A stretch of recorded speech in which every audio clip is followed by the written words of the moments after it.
Good evening, everyone. My name is Andy Coronado, and tonight on the show, we discuss CF Montreal's loss to Nashville FC, Canada men's national team performance at the CONCACAF Nations League, and you'll finally be able to see Aleksandr Guboglo's full interview. That and a lot more on episode 219 of The Ball is Round.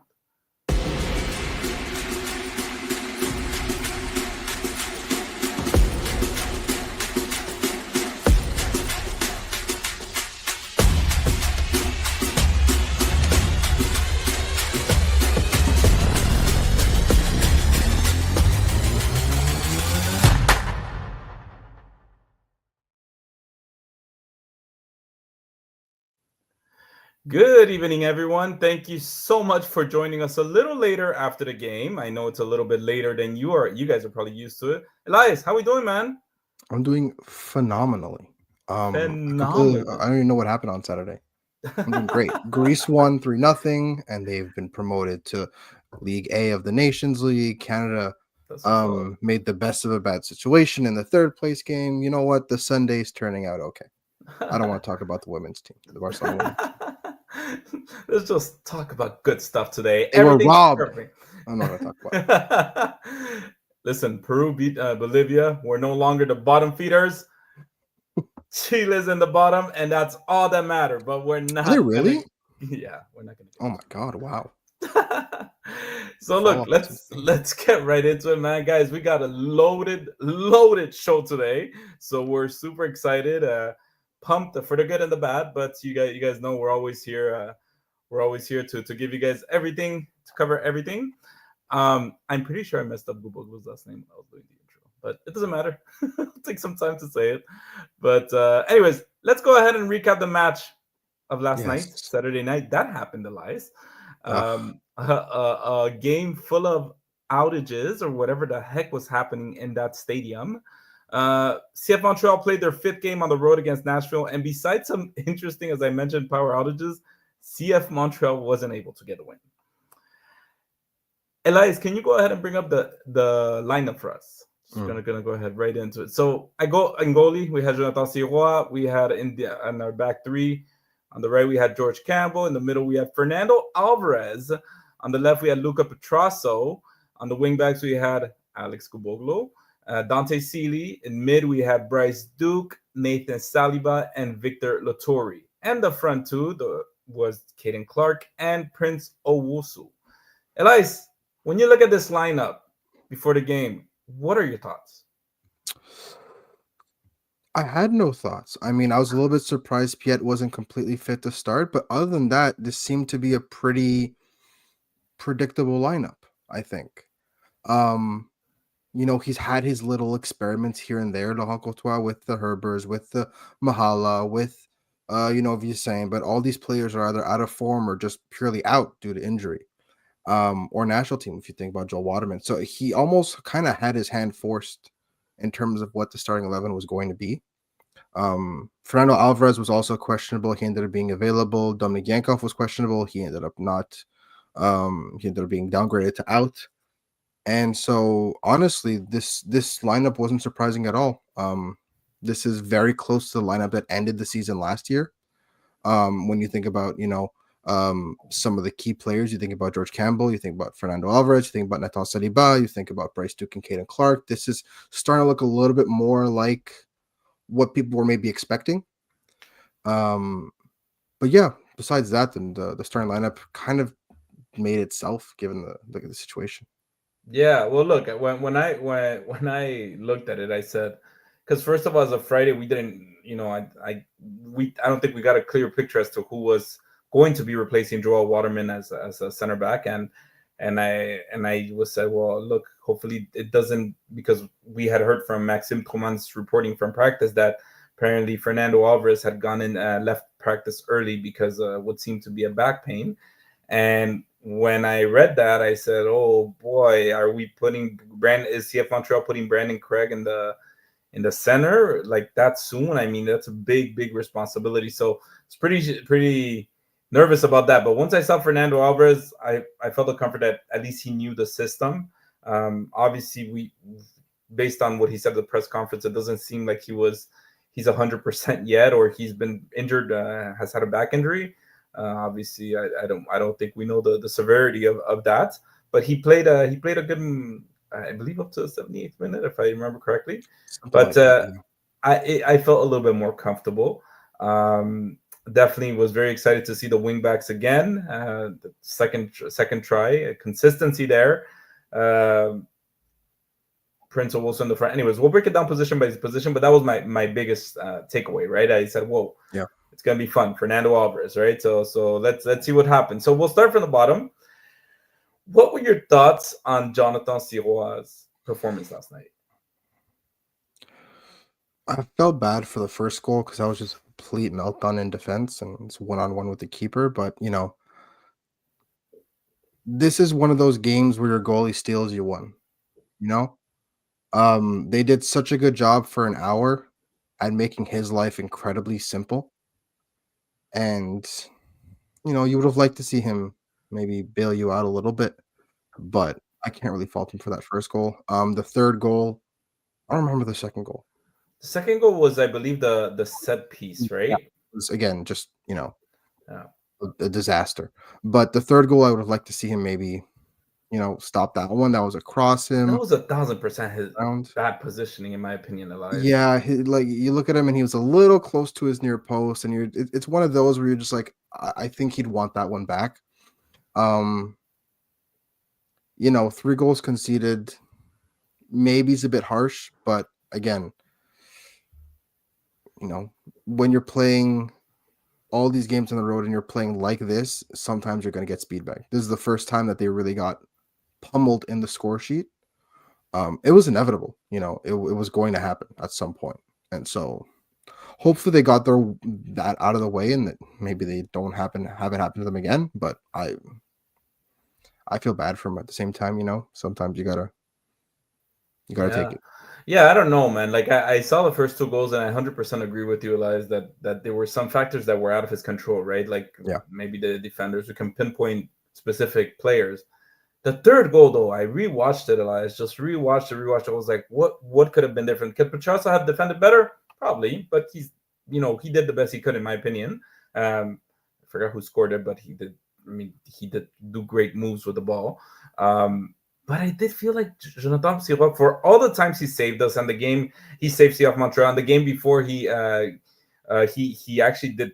We mentioned it in the pod. He did fantastic saves, but I really felt like on that third goal, he was just making some of the mistakes we saw last season, where he seemed to be sometimes not placed well, not seemed to be completely aware of where he should be. So it's kind of disappointing in that sense. But at the end of the day, it's a third goal after being down 2-0. So yeah, that was Yeah. the dagger.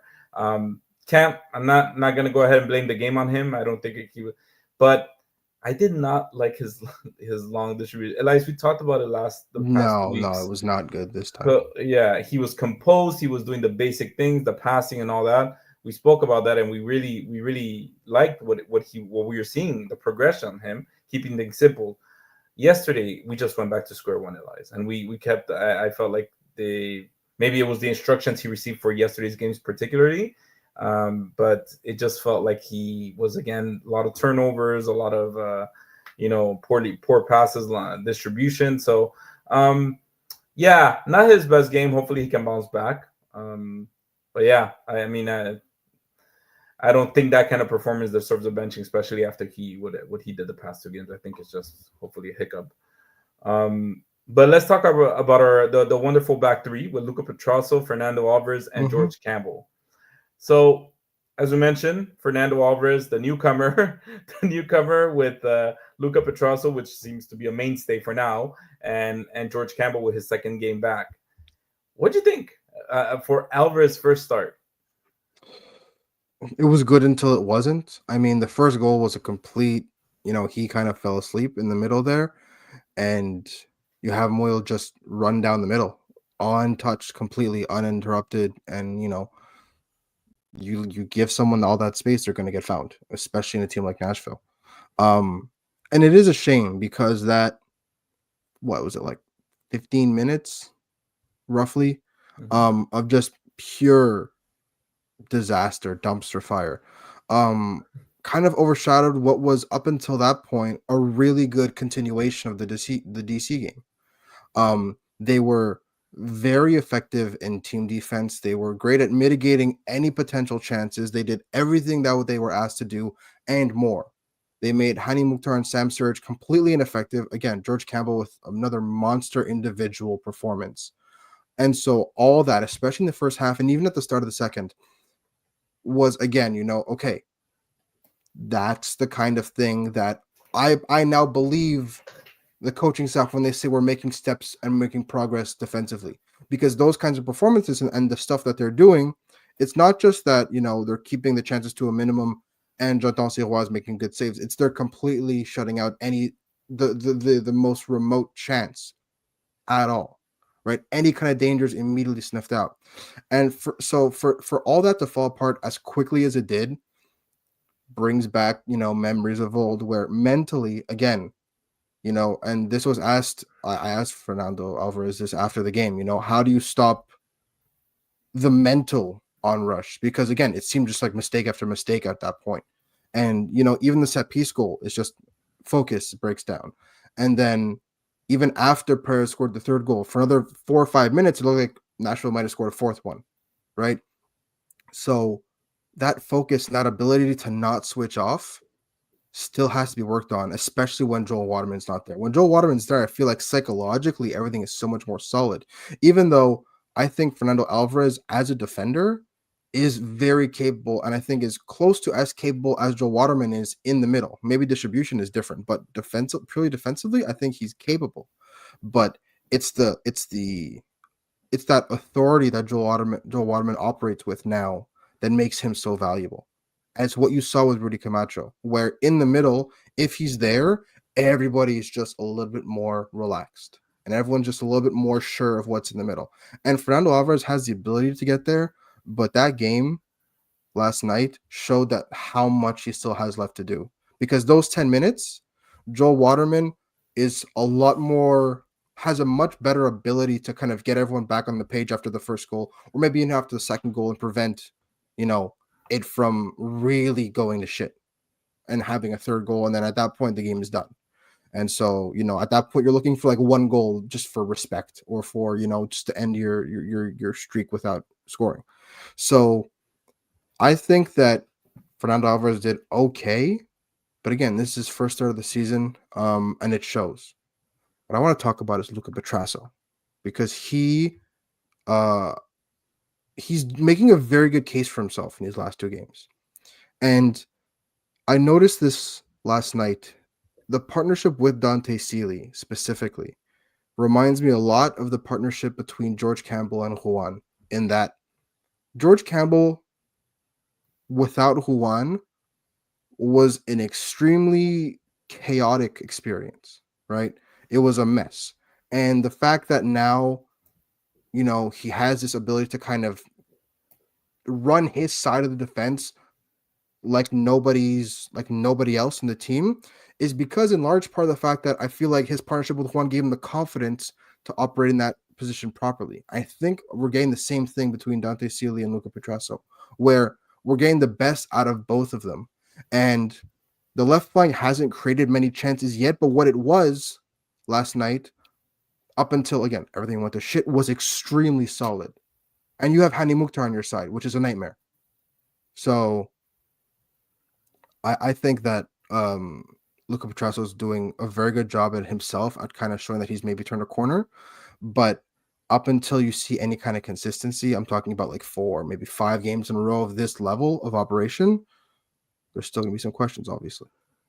Yeah, I mean, look, I agree with you. I think Luca Petrasso, I think maybe myself included, I mean, I was pretty harsh with him at the beginning of the season.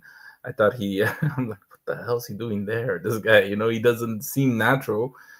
But sometimes when you have that complementary, player, like you say, Sealy, it makes you trust yourself, trust your ability a little bit more, and allows you to kind of, do that role where you can go back and forth, and it's just different.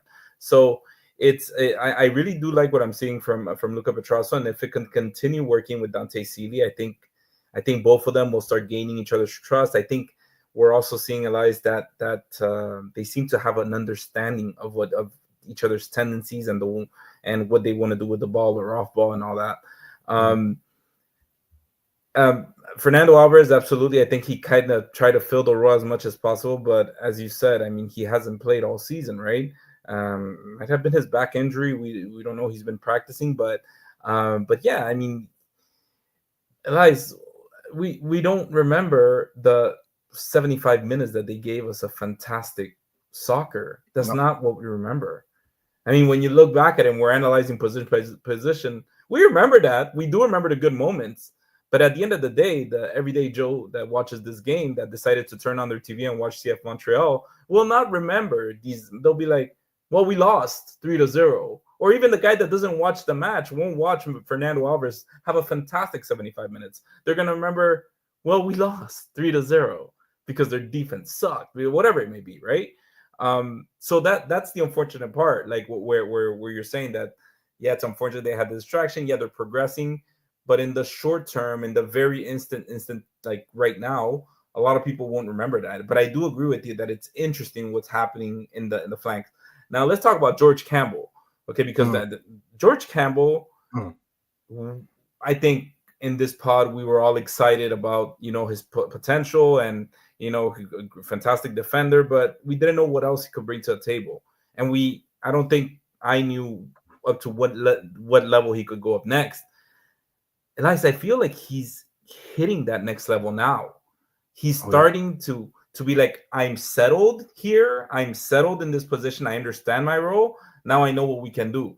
So sorry, 1 second. And so essentially it was very, like, I think we're seeing something very interesting. And Elias, I do think he should be the next talk of the next big CF Montreal transfer. I don't know if it's going to be MLS Europe, but I do think he's playing at a level that what we mentioned that we were expecting from Nathan Saliba to be the kind of guy that's dominating MLS, and he could use the next level.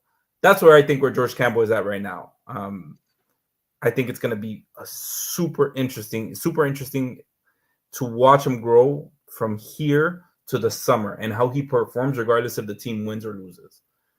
Yeah, I don't want him traded within MLS because I feel like that's a step back for him and for the club. But again, yesterday he was excellent, right? You look at his, I just pulled up his stats now because I know the numbers, but the numbers kind of back it up to, 3 clearances, 8 ball recoveries, 8 for 8 on accurate long balls. He was excellent.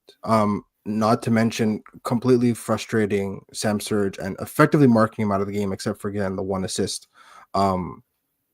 He's excellent. He's been operating at an insane level, and to do this while you're in the midst of a 5-game winless streak and still not having a quote unquote bad game when everyone else, I think at this point, has had a bad game.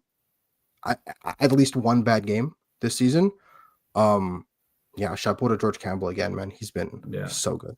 Very good. So we'll move on to wingbacks. I put wingbacks / midfielders because they play so weird. Sometimes I even see Dante Seeley up with the striker. So you're not very sure where he's at, but technically there were still wingbacks, right? So we had the wingbacks midfielders with Dante Seeley and Alex Guboglo on the left and right respectively. Second game playing together. I believe you mentioned that the second goal might have been Fernando Alvarez being the first a little bit distracted, or the first one, sorry. But I also felt like Guboglo got distracted for a millisecond and let the player, the Nashville player, go behind him. But was it a bad performance by Guboglo or Seeley, or were you satisfied with what they brought yesterday? Absolutely. I think they did, again, there was not that level of danger that they're supposed to bring in, but again, in that case where Guboglu kind of got turned around a little bit, he's also operating under the assumption that Fernando Alvarez is right behind him on that first goal. Yeah. And Fernando Alvarez was just on a different plane of existence, right? He was nowhere near that. That's all, but that's also an experiencing. That's a 17-year-old, well, 18-year-old actually. learning the trade, but I don't necessarily fault him all the way for that. Could he have been a little bit more diligent? Yes. Could one of the center backs who noticed that there was a giant gap warn him and tell him to continue following his track and track the run? Yes, as well. There's 101 different things. I think the person between the two of them who would probably get more blame is probably Fernando Alvarez. Yeah. But again, Guboglu, yes, did technically let his runner go. Dante Sealy, on the other hand, there was sometimes he got dribbled past, but the energy he brings is so important. And again, every game now, it's the same game he's played, and he reminding me more and more of Juan, just in the amount of running he's putting in. And this game, he put in such a significantly bigger shift defensively than he did against DC United, where again, he was good against DC United, but that was more about providing counter threat. This game here was purely about, can you run corner flag to corner flag and still cover all your ground and help out everybody that you're supposed to help out? And he did. It was a really impressive effort. And again, he's 21, right? He still has so much growing left to do, and he still has so much learning left to do. So you're getting this kind of output out of a relatively raw talent that you're getting at a more than a discount. This feels like one of those players that has an extremely high upside, and that even if he doesn't go on to Europe or even the national team, is one of those players that will become a more than reliable MLS player for years, right? But again, this has to be the kind of situation he's in.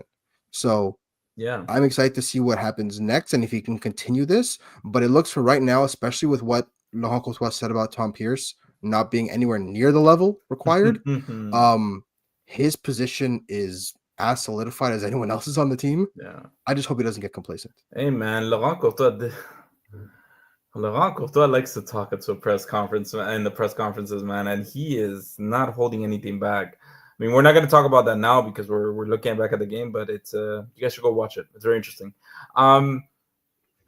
So what I thought about it, Dante Sealy, like you said, a very, very interesting profile, his speed, his instinct.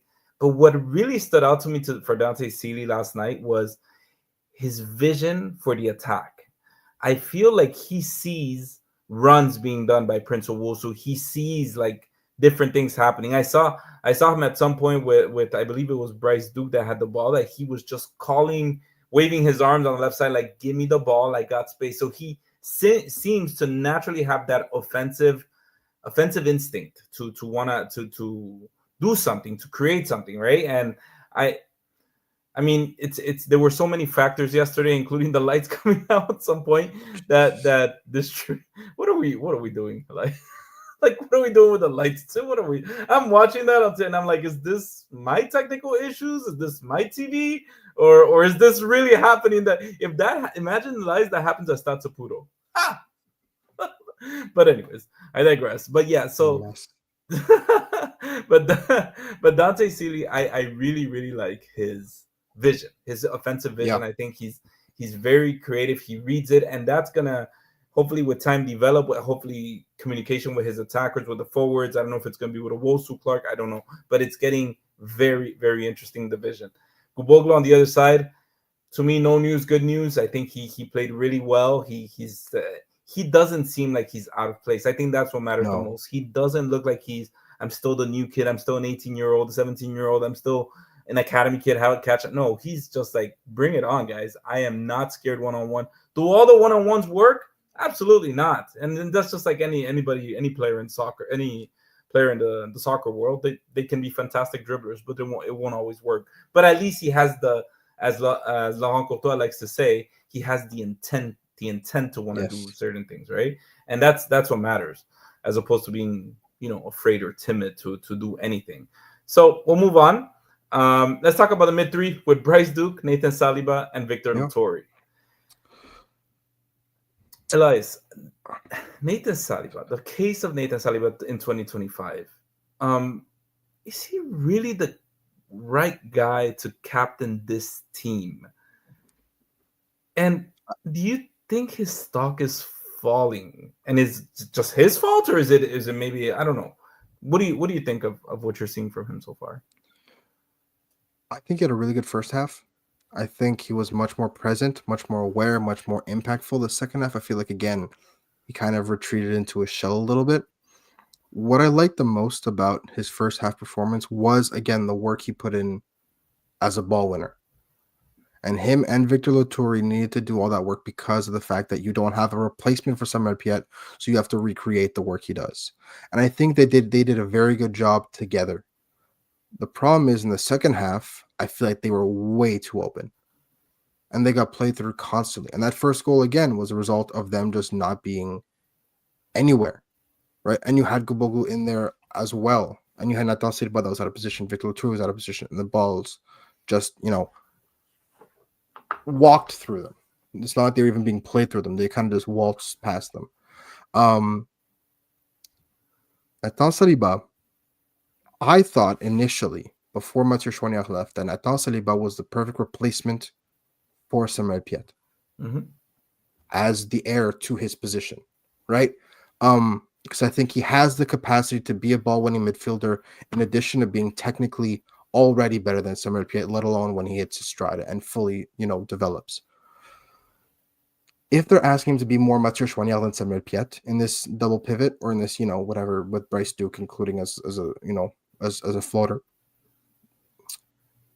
they have to find somebody to complement him because, like they did with Mathieu Chouanière, who again had his limitations because he is not omniscient and omnipresent. They need to find someone that complements Nathan Saliba. That's not Bryce Duke, not in the midfield. I think Fabian Herbers did a good job of it, but they need to find a permanent, replacement with potential.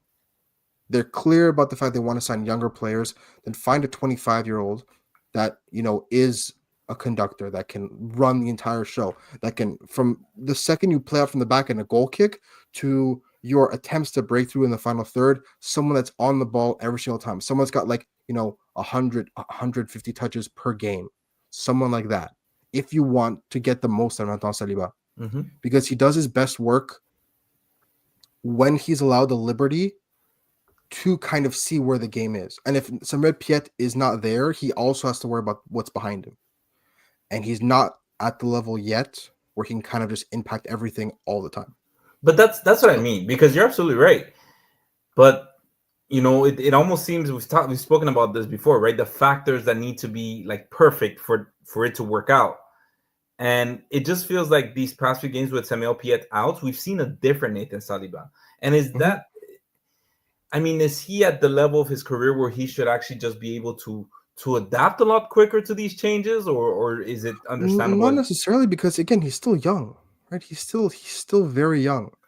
And so I'm not mad that he's not able to instantly adapt to every single situation because, again, if this was a 25-year-old Nathan Saliba, then you're allowed to be a little bit frustrated with this kind of performance. But the fact that he was able to adapt not on the fly, but was to what was asked of him to do something differently, because it's very clear in this midfield three, he's asked to be more of a ball winner than a ball carrier.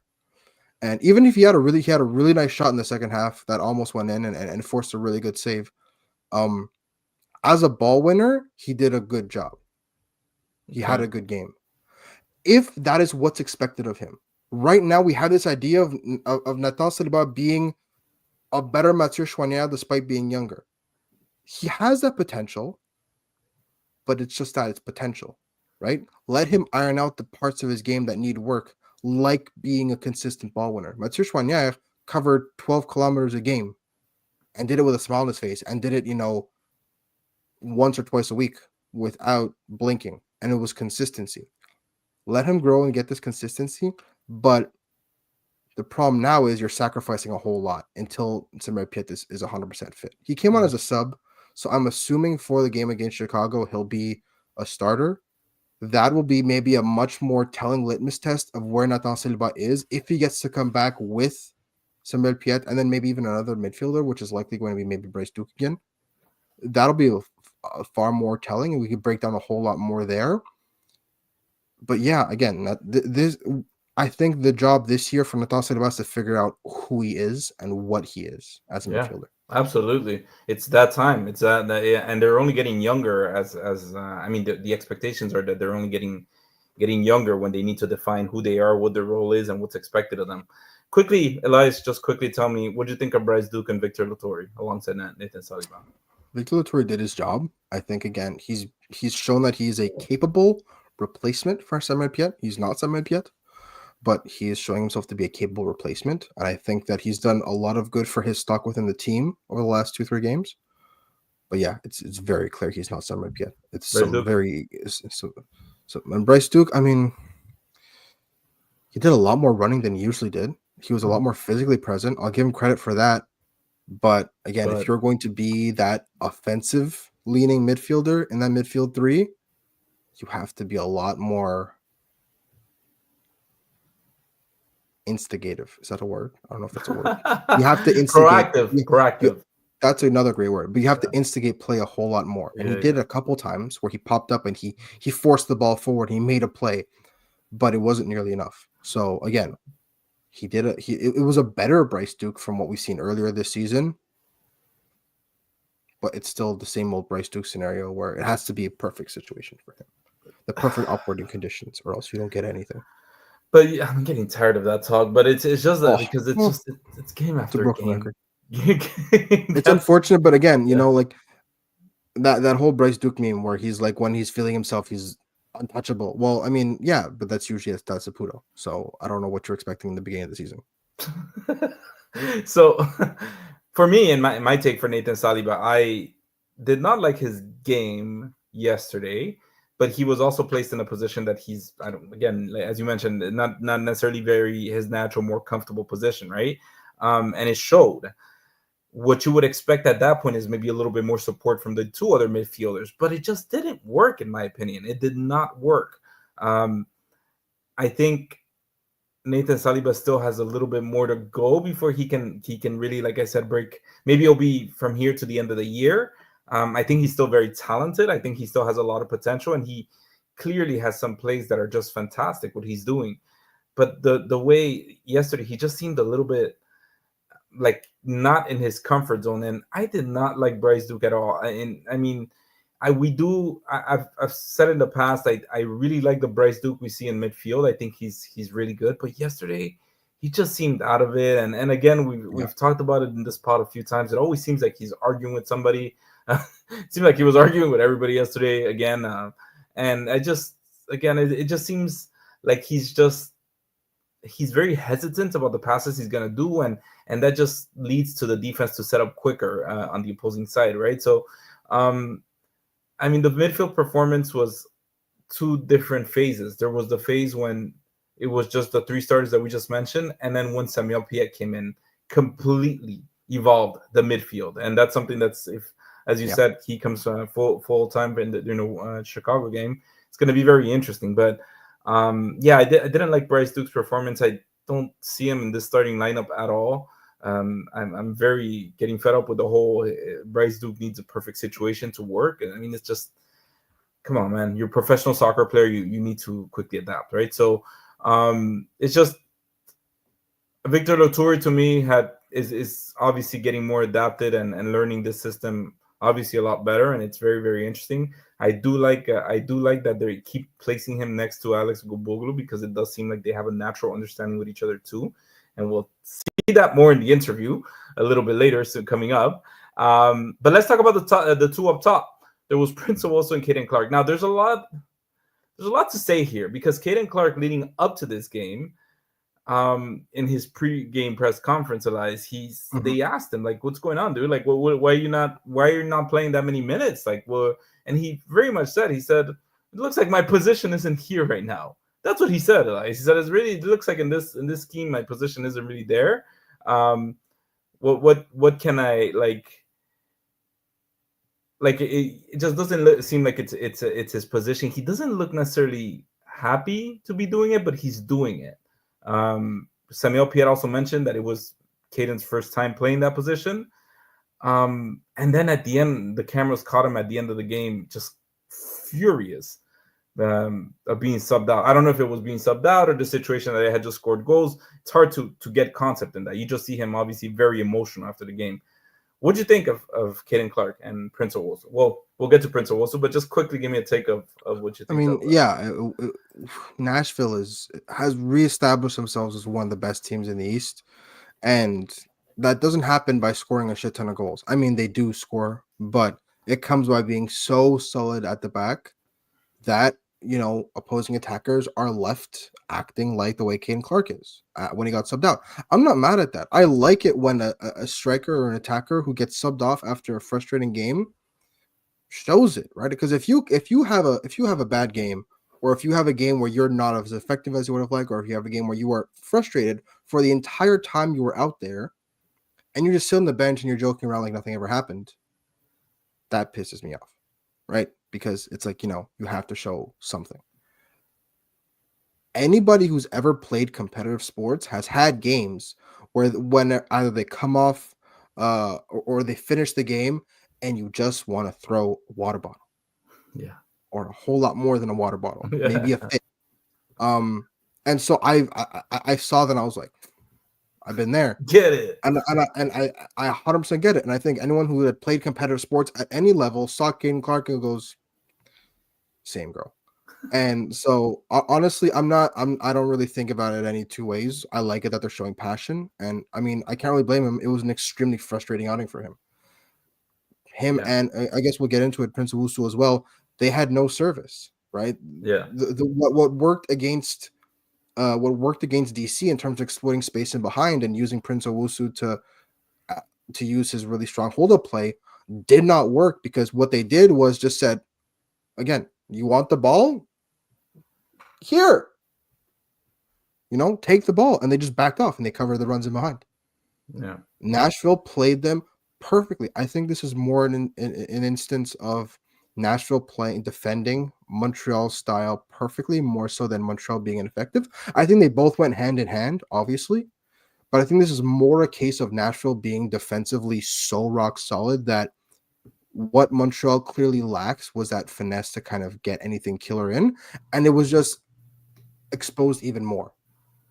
So yeah, I think that I have no takeaways from the attack because I saw no attack. I just don't want to see Prince Owusu gain the ball, 20 yards away from goal with his back to the net, because that's not where he's best. That's where King Clark's supposed to be. Right, and that's something, my take on it in Prince Owusu too. I think he seems to have a vision and idea I really like for what I see from Prince Owusu's idea of setting up the attack and where he wants to place the ball. It seems like he kind of has that Joseph Martinez instinct of wanting to, maybe pass some balls some places, but it just doesn't work yet. No. It's not working out, yet. and it's looking silly. I shared with you, Elias, yesterday. I said, yo, this guy got 21 possessions lost. So I watched it. That was before I watched the game. I was just looking at the stats before I watched the game in replay. They weren't his fault. There was a lot of intent there. There was a lot of intent to create something. And that kind of played into Nashville's defense and into what they wanted. They played him perfectly. It played into what they were expecting, what they probably practiced all week. But there was a certain, I think it might have been 20 minutes in the first half, where Prince Owusu and Caden Clark's pressure up top, the press, actually worked really well. And they actually seemed to rattle the goalie. He seemed rattled. He was like, whoa, what's going on? Like, this is, they should have scored. Working. They got lucky you're 100% right. They should have scored. I mean, they got lucky that wasn't an own goal, but at the end of the day, you create an opportunity. And that was with Prince Owusu. And I watched it like 2-3 times, the replay, and I was like, this is purely based on Prince Owusu's instinct. The intent is there to defend. So I really like that. Now, Caden Clark, again, maybe I'm reading too much into his frustration because I'm just basing myself off of what he says to the media and what we see. But is it an interesting position? Maybe, but there has to be pieces that set it up for him, and set up for Prince Owusu. It could be a really good attack, but we'll see. There's a lot of we'll see into it. Let's talk about the subs. Did anyone impress you in particular? I mean, Summer Piet, for obvious reasons. Yes. We got another one. We got a comment from I believe it was Tate. Yes, does Sanusi Ibrahim start next weekend? I think so. I genuinely think so. Oh yeah. Yeah, I do. I think that Chicago is a team that's not doing super great either. Again, better than Montreal because let's face it, uh, very few teams are doing as bad as Montreal. I think there's 4 teams right now at the bottom of MLS together with 1 point. So yeah, misery is company, right?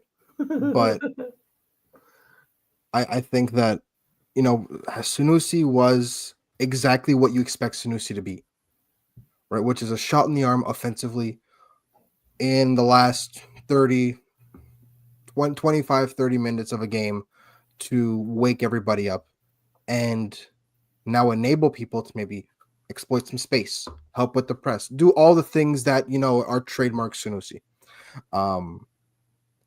The problem is, I think that this team needs a shot in the arm a whole lot earlier than the 70th minute because by the time he got on, the game was already lost.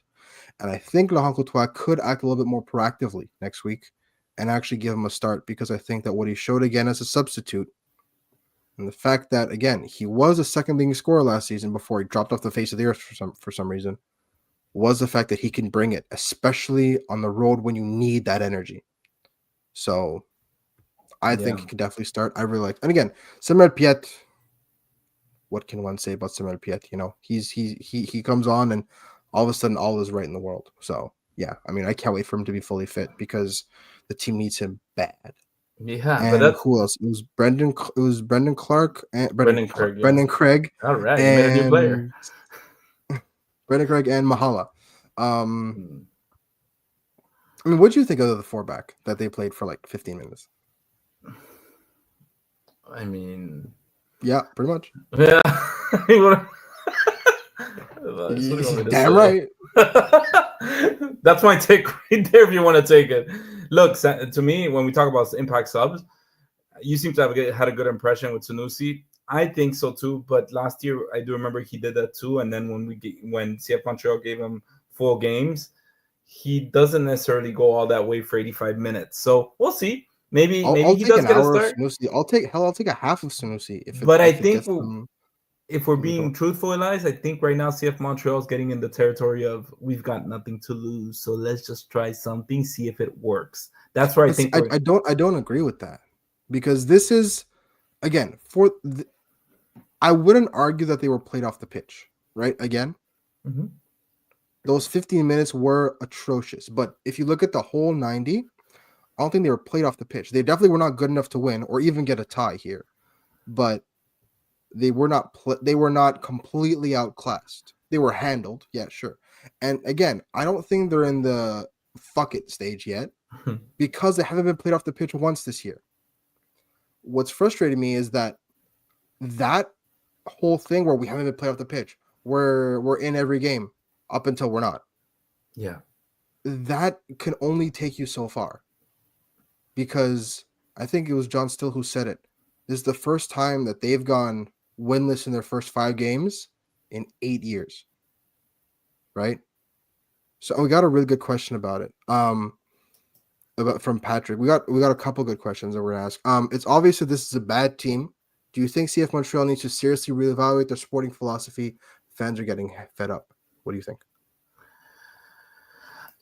No, because I think this philosophy is based on patience. And I think the fans have gotten, understandably so. I'm not saying in the wrong way. They've become impatient because they want to win today. And I think that's fair for any fan. But if you truly understand the sporting philosophy, you have to be patient with the process of the development. Um, it's the kind of small things that Elias mentioned earlier about, we're seeing that development on defense. Look, 2 years ago, when we saw George Campbell play, we were not excited about, at least I wasn't excited about him. I wasn't saying like he's going to take that next big step. No, it took ups and downs with him. He had some horrendous games. Like you said, I remember I was very critical of him at the beginning of 2024 when he just seemed so out of place all the time. And Yeah. he just seemed, but that took time. So for me, I personally like that sporting philosophy. Maybe it's a personality thing because all the sports teams that I like, Elias, are always in development and rebuilding mode, and you got to go through shit before it gets good. So that's just the way it is. So like I said, like Patrick says, we've been patient for almost the entirety of and I get that, but also the franchise has changed a lot over the years. The Yeah. history, the priorities have changed a lot. The fans haven't changed, and that's understandable. And CF Montreal Impact have had their success with different philosophies, so it's understandable that today, Elias, after 5 games of losing, a lot of these fans are reminiscent on the greatest years of the Montreal Impact and all that. It's normal. It happens in every sport. I don't think we need to change the sporting philosophy. I just think maybe they're not explaining it properly what's going on. And I don't know whose responsibility that would be. Maybe it has to come straight from the horse's mouth, President Gabriel Javet, or get us the Saputo kids to talk to talk to us and tell us where this is going and what direction and what should the fans expect in the next 3 months. Because right now it's very easy, Elias. This is not working. There's no wins. Yeah, there's nice moments here and there. So who are they pointing the finger at? Who's the first one to blame in all this? Mhm. Is Well, I the mean, head that coach. kind of leads into David's question again. Once again, the club isn't willing to invest in this organization and do what's necessary to field a competitive team that lives up to the qualification of being a professional soccer team. It's a bit dramatic, but I think he's right. So why should we? Why should the fans be invested if the team is not investing? I think that it needs again, going back to my original point, right? It's about whether you actually want to be patient enough to see the little developments. You've talked about in this pod, how Georgi Mihailovic, when before he was the great Georgi Mihailovic that we saw in 2022, he had his ups and downs as well that were frustrating. He has some infuriating games, but through conversations, through practice, through repetition, he got better and he actually rose above. But this is something that he has to trust. I'm taking a very positive approach to this, guys. Please don't say that Andy's blind to it. I obviously, just like anyone, a loss is a loss, and it's infuriating. Um, but when you look at it from the perspective of sporting philosophy, I'm a fan of it. That's Yeah. why I enjoy analyzing the games and watching the games and seeing Dante Seeley take that extra little step this week. Um, I'm not gonna say Bryce Duke taking the next step because he doesn't take a next step. I think it's over with. But what do you think, Elias, about that? What do you think about the sporting philosophy and yeah, what do you think? Look, I genuinely think that when you look at it, right, investment does not necessarily just mean buying big players, right, or buying designated players. If you're a club that wants to dedicate itself to developing youth, you still have to spend money on promising youth. You cannot, have some good academy products and then have the rest be long shots, right? That's you're talking the way gambling addicts are talking, where I need the long shot, and then you keep on piling on, stuff that just doesn't work. And I'm gonna get someone from the Croatian second division. I'm gonna get someone from an academy team out in Europe. I'm gonna get someone from here and there. And like, yeah, you may hit the long shot once every 10 times, but those 10 other people are players that you have brought in instead of looking for people in MLS youth that will actually get you quantifiable results. If they went out there and they got, some of these players from the 22 under 22, someone like Jalen Neal, that is an investment that I get excited for. That's an Mm-hmm. investment that a lot of people who follow MLS and who follow North American soccer get excited for. You're not going to, they said it repeatedly, you're not going to get, world class stars. Fine. But these kids in the 22 under 22, or these kids that are part of the national team already before they've hit their mid 20s, that are filled with so much promise, North American players that you could put in your under 22 or even put them in a designated player spot. Those are players that people will show up for. Jalen Neal is the kind of player that people will show up for, right? So that's what I mean. You can invest and still hold true to this philosophy of being a club that wants to promote youth. Those So two you things are think not mutually exclusive. yes? That Hennady Sinchuk signing, you saw the reaction. This kid hasn't even seen the pitch. He hasn't even seen the group training yet. But Yeah, he when he did. was He announced did. that the season, yeah, now he has. But when Yeah. he sees, But when he showed up at the season start party, at the kickoff party, right? Kita has not touched a single minute. They went crazy. The crowd reception was crazy because they understand that this is something that they can get behind.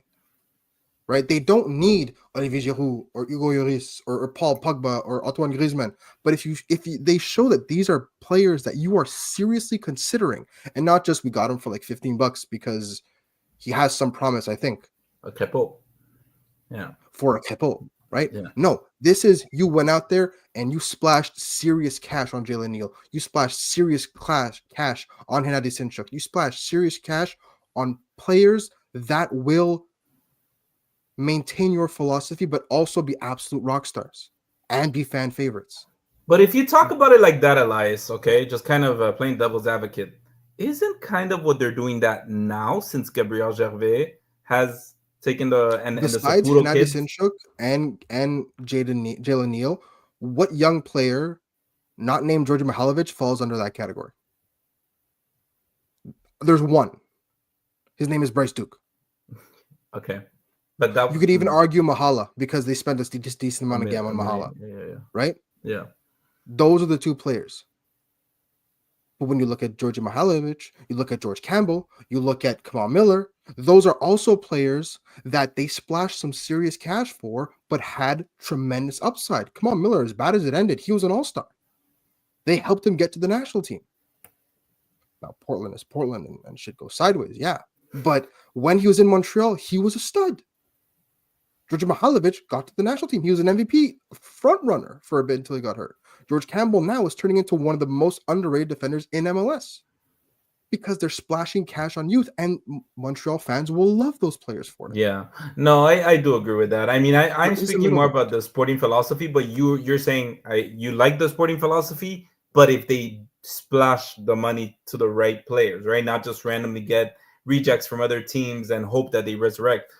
100%. Even in 2022, with all the success they had, there were still some. I think a lot of people forget the players in the rest of that squad that were not good or didn't pan out. They spent like $2 million in GAM on Alistair Johnston, right? They splashed cash. They were not afraid to open up their wallets to get people that they needed.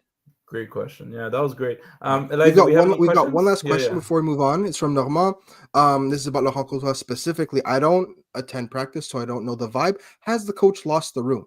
If he communicates with the players the way he does with the media, he will not last long. I'm gonna answer this one. He hasn't lost the room. Nope. I don't think that's a concern right now. Because this is always the way he's communicated. Right? He hasn't changed up the way he speaks to people, speaks about people. He's always been very upfront, but he's never unfair. That's the thing, right? He can be honest. He could even be kind of, he could word his thoughts strongly. Again, Martinez explosion notwithstanding, he's never been unfair when he's spoken about players and to the media. He's never taken pot shots. He's never, thrown shade to anybody. He has said it and he's been honest about it and he's been correct. So I think that, if you're a player, you have to respect that, especially if you're a young player. You need something of a firm hand to kind of help you along your way. And you don't need someone to coddle you when you're a professional. You need someone to go, this is what you do well, this is what you do poorly. And whether or not he says that to the media, I think is just kind of the same.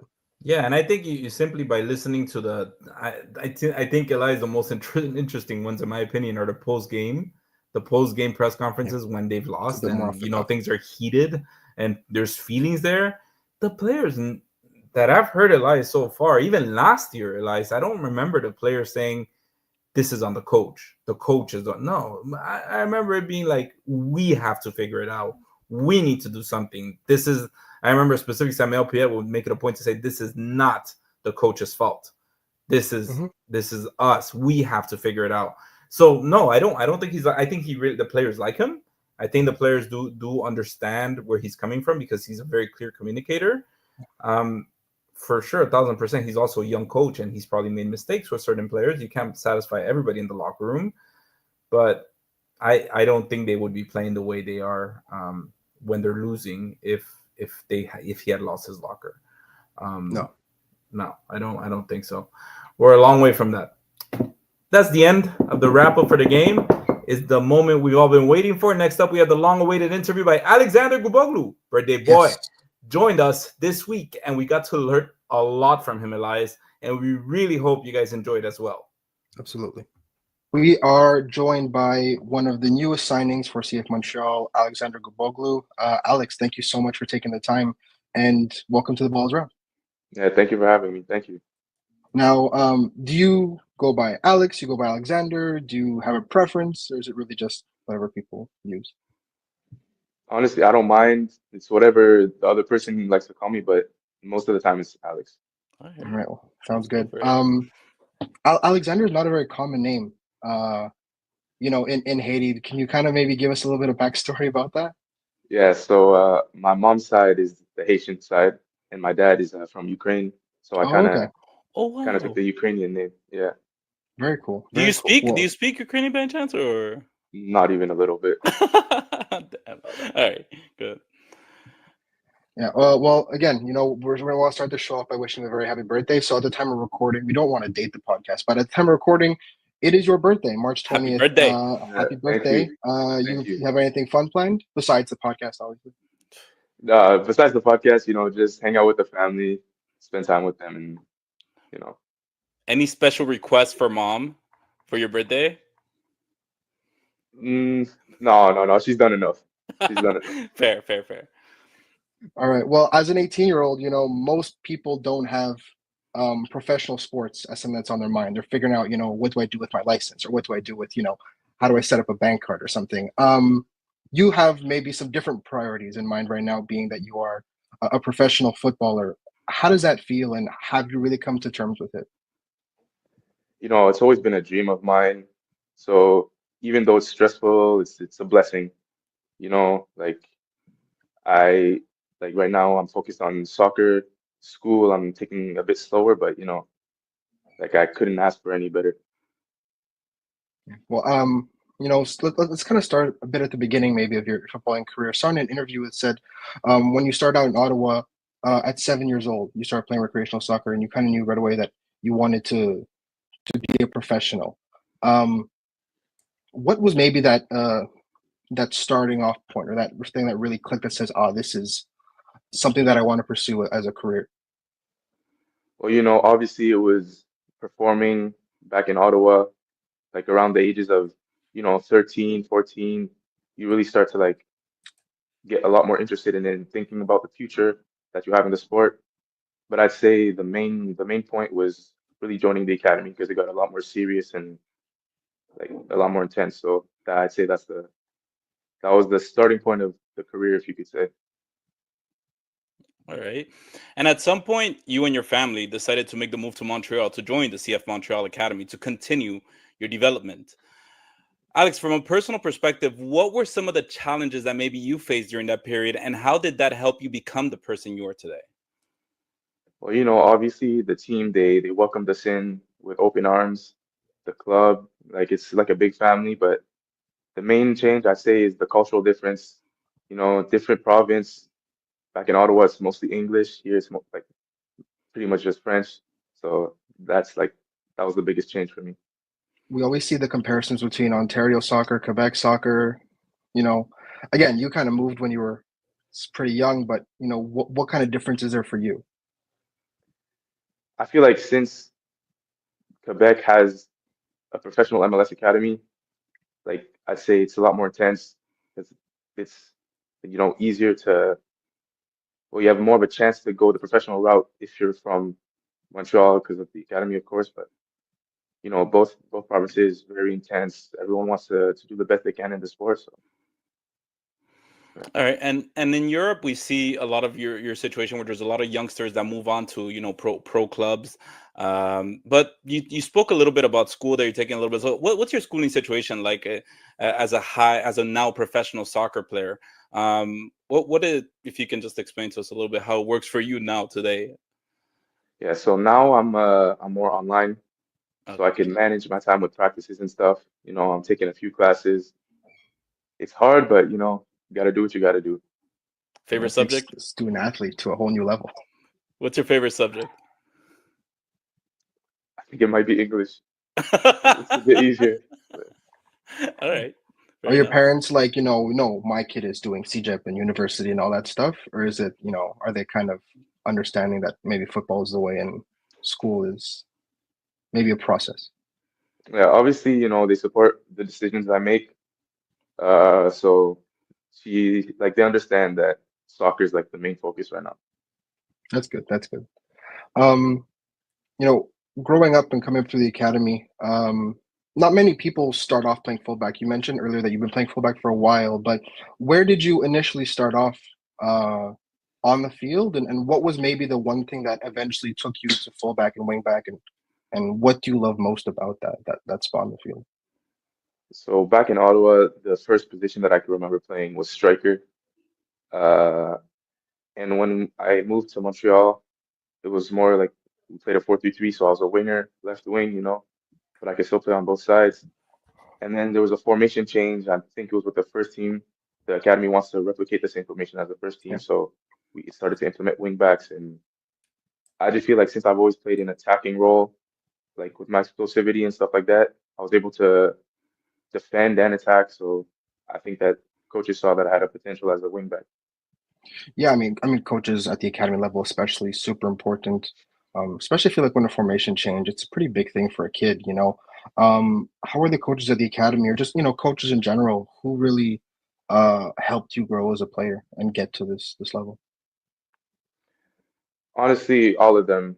But since I like it could go from Coach Esteban to Coach Max to the assistant coaches, the directors, Marinos, everyone has a role in that. For sure. And before signing with the first team, you were invited to take part with CF Montreal sister club Bologna FC's training camp. How was this opportunity first presented to you? And what would you say were some, so that's kind of a two-part there. What would you say were some key takeaways that helped you in your development during that time you were there? I'd say it was good exposure to have for sure. Different country, different type of football. So I just learned a lot. I tried to learn as much as I can. The trainings were really intense. I was surprised by it, like really intense, but very good experience. And how did this opportunity first come up? How did they pre-position it to you as an opportunity for your growth? So obviously last year there were some guys that went, and this year it was like me and a few other guys, but they just told us that we were gonna go to Bologna instead of going to the MLS Flex. So obviously I was really excited when I heard the news, but yeah, All right. Did you catch a little bit of Italian while you were there? Did you learn just a little bit, just just a enough little to bit. get you by in the field? I Yeah. got you. So, the CF Montreal philosophy is that of a development club to allow youngsters of all ages to make that jump to Europe. Is this one of your long-term goals, Alex, to make that jump? And how much of a timeline are you giving yourself to reach that goal, if so? I think obviously it's every kid's dream to play in Europe, including mine. So right now I'm just focused on getting better, doing what I can to improve, and whatever time it takes, I just hope that I could play in Europe. All right. I feel like integrating into the group is important. You got a lot of young players with the squad. Owen, who's your age, signed with you. How important is it to have not just young players, but teenagers like yourself on the team, and that way you can kind of maybe ease your way into the team environment? Like obviously it's because I'm pretty close with Owen, so it's nice to have that type of guy on your team that you're close with. But yeah, I think it's important for young players with potential to slowly integrate with the team so that they could like become the best versions of themselves. Well, speaking of young players with potential, Hennady Sinchuk's another teenager in the group. Have you and Owen kind of maybe taken him under your wing and saying, you know, welcome to the group, and let's get online and play some games or something, and help him join? Yeah, well, like we tried to learn a bit of Ukrainian with him and stuff like that, but obviously right now he's injured, so it's hard to like vibe with him on the field and stuff. But yeah, really nice guy. We've talked with him a lot, so That's it's good. nice. On the other side of the spectrum, what's you're now coworkers and teammates with grown adults now, grown ass men.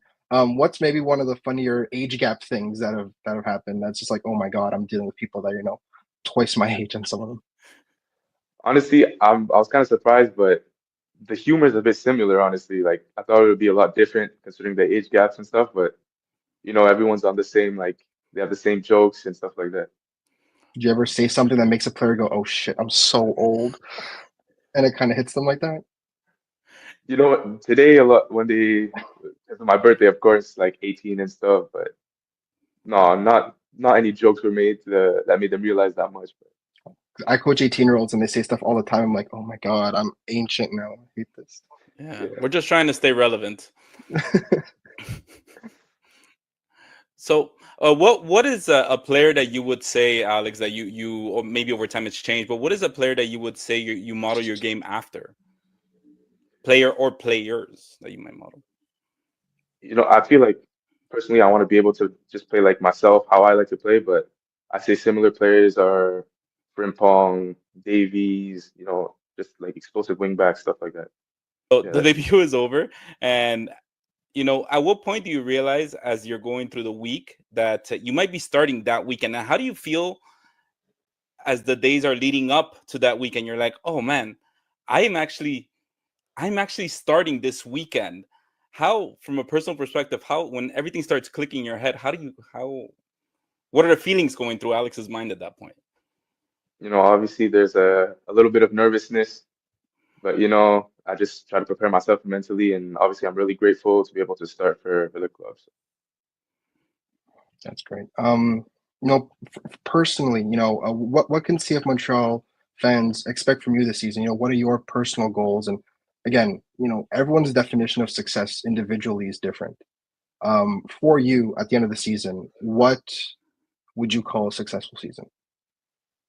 Me, I just want to help the team as much as I can, offensively and defensively, whether that's, defending my 1v1s, creating chances in the final third, but honestly, just helping the team and getting better every day and just being the best version of myself. That's good, man. A little bit outside of soccer, though, what do you do to maybe just relax, unwind from football? Because again, you are 18 years old. Football can't be everything. As much as we want it to be everything, you got to have some kind of release. What do you do to unwind? Just hanging out with the boys, playing video games, stuff like that. Just normal teenager stuff. Yeah, I mean, can't go wrong with that. I wish I knew what he was talking about. But, You're not that old, Andy. You know what video games are. Come on. I'm very old. Anyways, is there anyone in the team in particular today, or maybe the past staff or employee or players that you would say you vibe really well with, Alex, that you say, we really get along whenever we're working together, and who has maybe influenced you as a player or person that you are? Wait, sorry, is it just players or staff members? Sorry, I didn't- Whichever one or both, whichever. Who do you really vibe with, you find? Victor Laturi, he's been one of those guys for sure. And all the coaching staff, they're all nice. They're all welcoming. So Okay, they just Victor's talking to you about Scotland. How's that? but yeah, Victor, like, because he's a bit closer in age compared to the other guys, so it's just jokes. He's funny. He's a funny guy. All right, so CF Montreal fans have a game circled in their calendar. CF Montreal scheduled to play Inter Miami this season, so you will face some of the GOATs of Barca, some of the greatest of all time, and there might be the chance of facing the GOAT of all time, Barcelona. How are you feeling about those games coming up, knowing that it's scheduled there? Again, I said might. We don't know, right? Yeah, obviously, like it's crazy to think about even playing against like the greatest player of all time. But super grateful and just really excited. Hopefully, I could like meet him and stuff like that after the game. But it's crazy to think about. You have a club in Europe that you support that you like to watch? Yeah, Man City for sure. Okay, interesting. That's a clip. But so we got one last question here for you before we get to a rapid fire. So you've played for the Haiti youth national team back in 2023. Is there any possibility that you play for the Canadian national team? And have you had any conversations with both federations to see which one is the best fit for your ambitions? Obviously, it's my dream to play for the national team.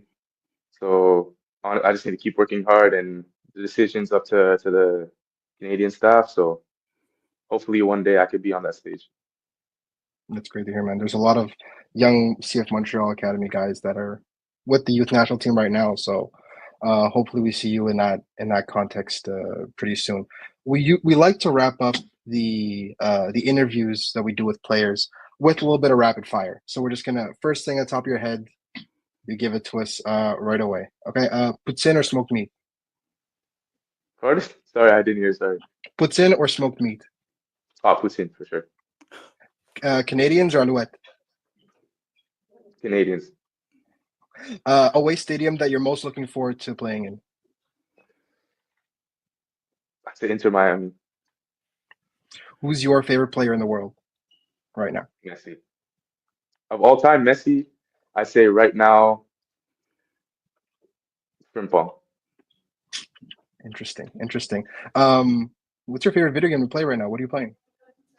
Fortnite. I knew it. You can't go wrong. You can't go wrong. PS5 or Xbox? PS5. Good answer. Correct answer. As a Manchester City fan, Manchester United or Liverpool?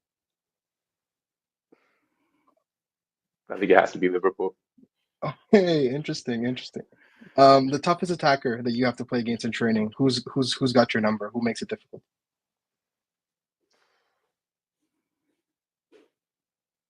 Caden Clark, and he's very like agile, so it's hard to keep up with him.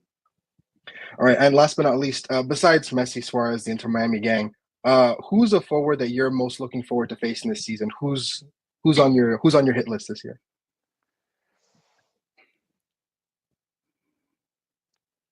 I say Zaha as well. That's Okay. going to be interesting. Yeah, I'm really excited he's in MLS too. Yeah, and he's on your side too. That's going to be really fun. I can't wait to see that.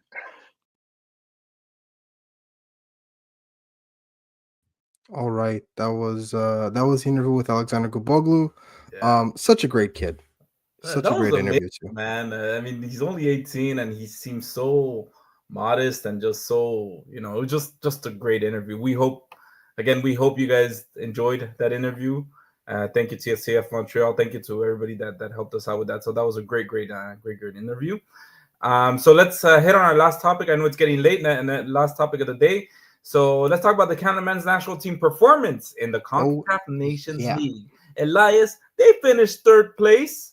So Canada finishes third place after losing to Mexico 2-0 and beating the USA 2-1 tonight. Elias, how does third place feel right now? Third place is annoying because that's the clip right there. Because they're better than that, right? I think that we talked about it earlier, right? They're currently the best team in CONCACAF. They have to now put up or shut up. You can't just claim to be the best team in CONCACAF. You actually have to win stuff. And beating the US for the first time in back-to-back games since like 1985, by the way, is very good. But you didn't actually win anything, no silverware, right? Bronze in third place is good, but it is disappointing because you look at the way that the Mexico game went down. You look at the way the Mexico game went down, and they were so easily taken out of the game. Yeah, man, I think Canada's the best team in CONCACAF right now. I'm not sure. Yeah, dude. Yeah, they look and what?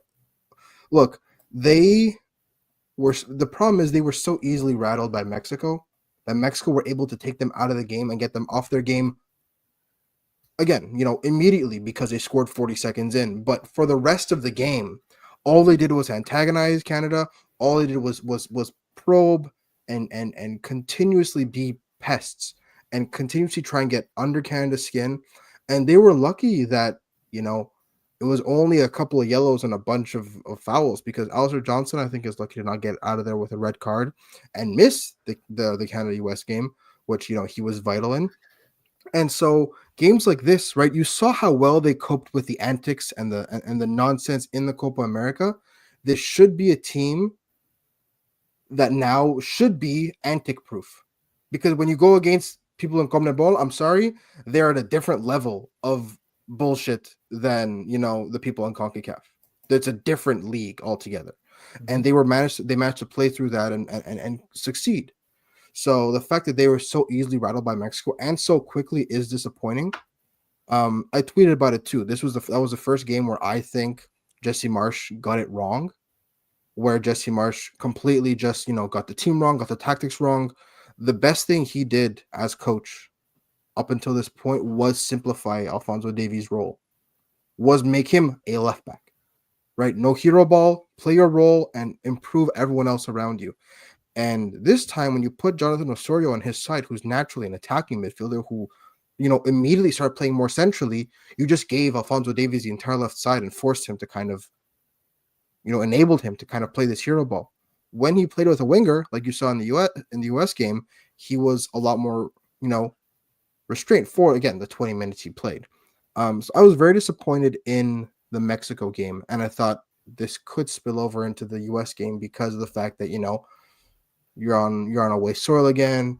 There's the rivalry, and they could lose their heads again. But you saw the American game; they were heads and shoulders. And again, Robbie, the players improve it. The Mexico game does not prove it at all. I 100% agree with you.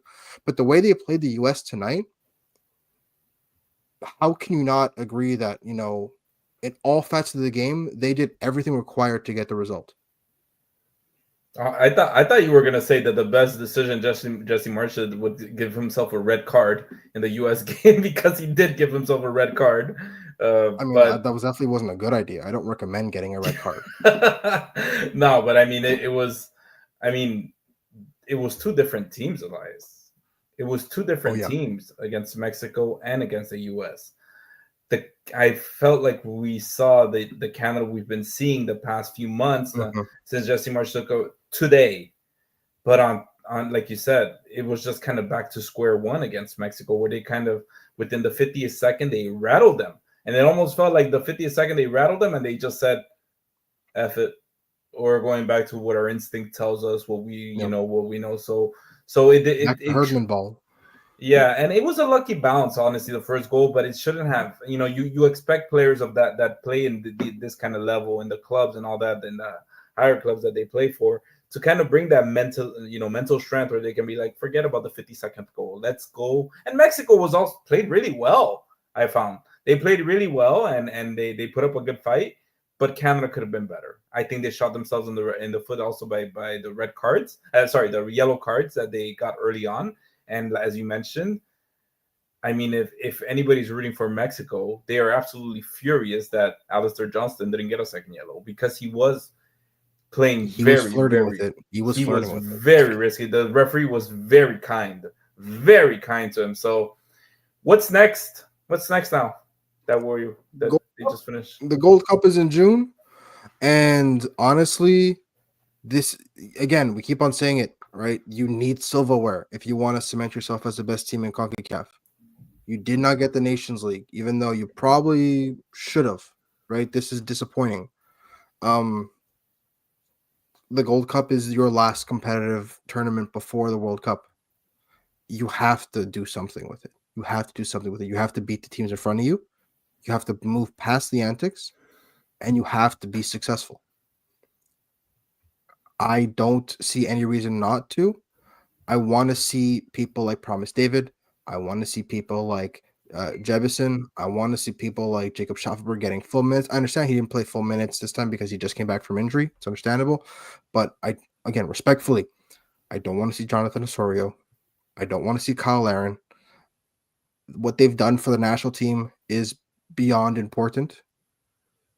But you have to make room for other people now, right? You look at the performance of Jonathan, of Mathieu Choinière, Ismail Kone, the quality of Steven Eustáquio. These players are at a different level, respectfully, right? Promise David and Jebison are at a different level from Kyle Aaron. I think now is the time for you to start to pivot away from what has been and to what will be at the World Cup. That's what you have to look at now. So that's what I want to see from Jesse Marsh. I don't want them to kind of fall into the entrenched, I've known you this long and now you have your spot no matter what kind of stuff that happened with John Herdman, where people that frankly did not deserve to be in the 11 or did not deserve to be the first sub off the bench were. Because there, again, I saw Kyle Aaron, and Kyle Aaron didn't play badly as a sub tonight, but have better players available to you now. right? You've gone through all this trouble of recruiting your ass off to recruit these very impressive strikers. Use them, right? You've gone through all this trouble of recruiting these good ball-winning midfielders and these people that could add depth to your midfield. You don't need to put on Jonathan Osorio when you're losing a 2-1 game. That's not the player you need, right? Steven Eustáquio is the kind of player that helps a lot. But Jonathan Osorio is not the same kind of player. So yeah, I think that there is reason to be optimistic, cautiously optimistic about Canada. But again, until they actually have silverware to back up this claim, this entire golden generation still feels like a what if.